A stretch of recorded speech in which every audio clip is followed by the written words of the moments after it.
Here, in the last few days of freedom, we see Palestinians bombed in the streets, where aid was dropping in, floating from the wealthy countries.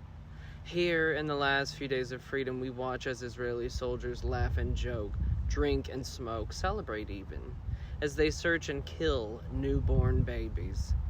Here, in the last few days of freedom, we watch as our regulations are dismantled, courts ruling in the favor of the rich and their corporations, and con artists run for re-election.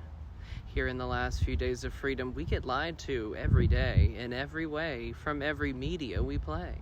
Here in the last few days of freedom, we read projects for the upcoming days.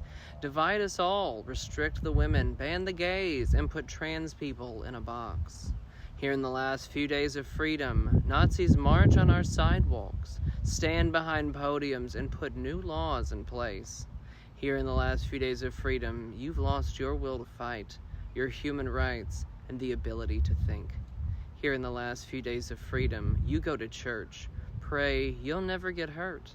All the while, you ignore the words of those less fortunate. Here in the last few days of freedom, we realize we were never free. It was all a trick to keep us on the wheel. It's time to open your eyes, choose not to be blind, and awaken what you've ignored. The door is open. The world is waiting, screaming revolution.